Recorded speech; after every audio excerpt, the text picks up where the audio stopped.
If you want to function effectively in the modern world, especially if your work involves dealing with people, you need the ability to regulate negative emotions on purpose. If one joke ruins your whole day, or one criticism from your advisor keeps you awake for 3 nights, that's amateur-level emotional control. You can't carry major responsibilities like that. Sometimes you regret losing your temper. More often, though, you never explode at all. You just keep replaying the incident in your head. Late at night, staring at the ceiling, your brain loops the same awkward moment over and over like a movie. Why did they treat me like that? I should have answered differently. Psychology calls this rumination. Like a cow chewing the same grass repeatedly, your mind keeps chewing painful memories. Research shows that even 8 minutes of anger can impair blood vessel function, and rumination may be even worse. Long-term rumination keeps cortisol levels elevated, increases inflammation, and raises cardiovascular risk. Anger is punching yourself twice. Rumination is drinking your own slow poison while hoping the enemy dies. That's tragic. So don't let negative emotions hijack you. Most people try to regulate emotions through suppression. Hold it in, stay calm, take the high road. But suppression is not resolution. Very often, the emotion simply goes underground and turns into rumination. Another common strategy is performance. Pretending to be cheerful while secretly resentful, smiling politely while keeping score internally.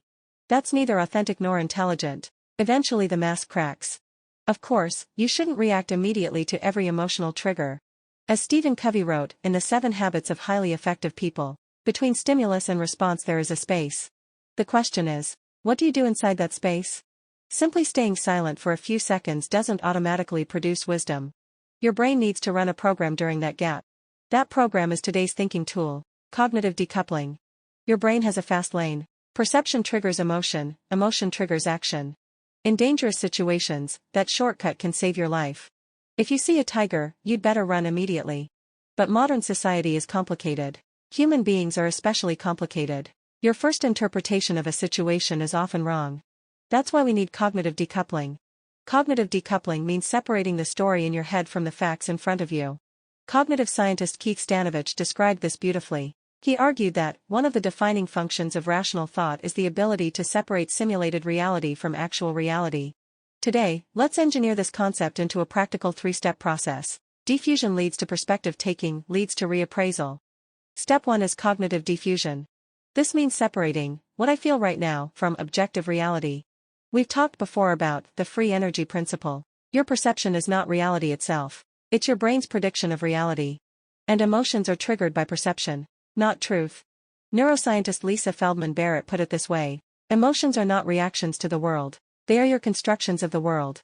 Imagine you're exhausted because your blood sugar is low. A coworker walks past you with a blank expression and says nothing. That's the fact. Your brain instantly concludes, he dislikes me.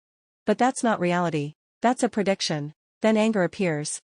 Your emotion is responding to your interpretation, not necessarily to the truth. What hurts us is often not the event itself, but our internal narration of the event. Diffusion does not mean eliminating negative thoughts. It means recognizing them as thoughts. Instead of being trapped inside the thought, you step back and observe it.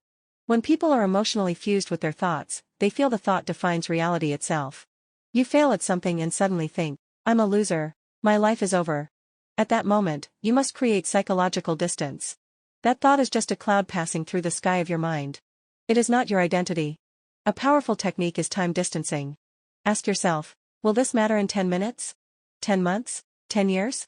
From a longer timeline, most emotional crises shrink dramatically.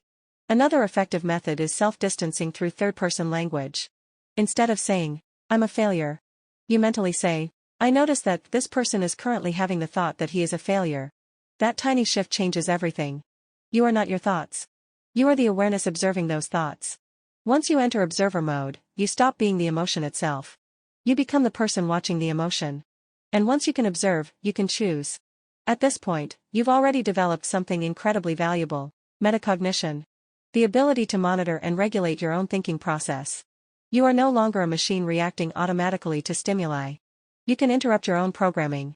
In everyday language, you stop being someone who easily spirals out of control. Step 2 is perspective taking.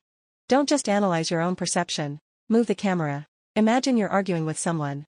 There are at least 3 perspectives in the room: your perspective, their perspective, and the audience's perspective. From your angle, the other person seems unreasonable. But can you temporarily step into their world? Given their priorities, their fears, and the information available to them, why might they react that way? Maybe their aggression comes from fear. Maybe they feel powerless and are trying to regain control. And what would outside observers think if this entire argument were live-streamed online?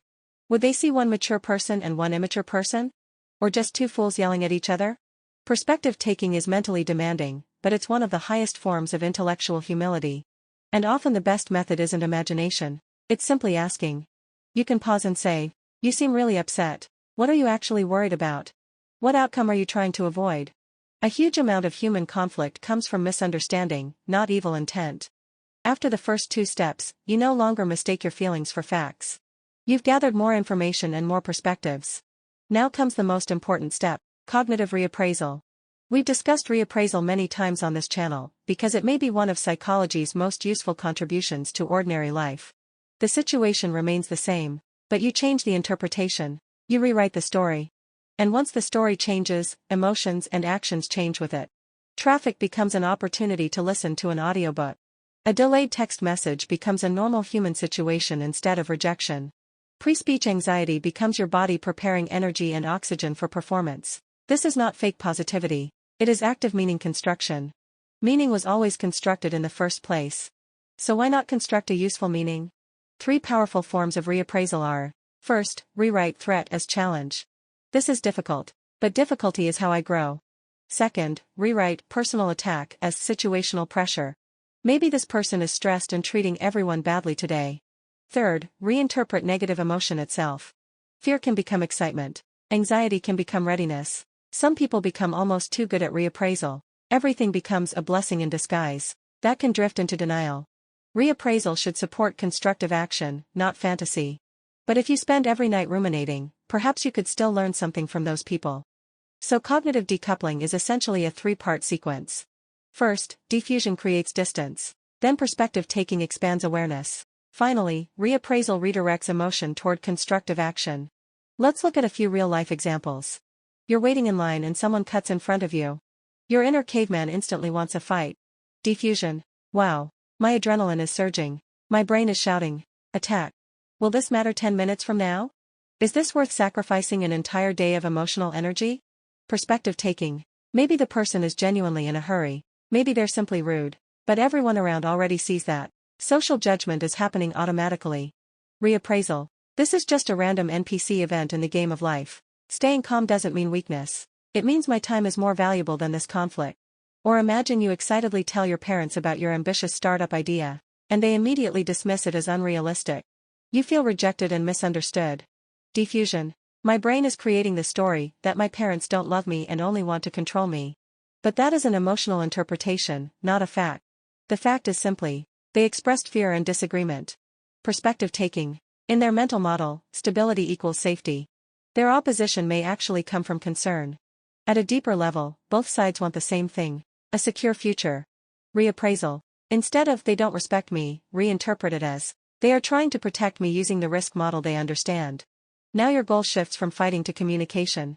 I understand why you're worried. Can I explain my plan fully, and then we can examine the risks together? All of this serves one purpose: to stop emotions from hijacking your life. This does not mean suppressing emotions. And it certainly doesn't mean wise people have no emotions. Emotions are rapid calculations generated by human intelligence. Anger, fear, jealousy, sadness. These are signals. They warn us, energize us, and connect us socially. You cannot control which emotions arise automatically. But you can control your response to them. Cognitive decoupling allows emotions to rise and fall without forcing you to climb aboard and ride them into chaos. Feeling emotion is not weakness. Getting trapped inside the emotional storyline is the real danger. Emotion should function as information, not commands. And cognitive decoupling is the skill that lets you pause, step outside the script, and rewrite your life before the next scene begins. That's it for today's content. Thank you for watching, and I'll see you in the next video.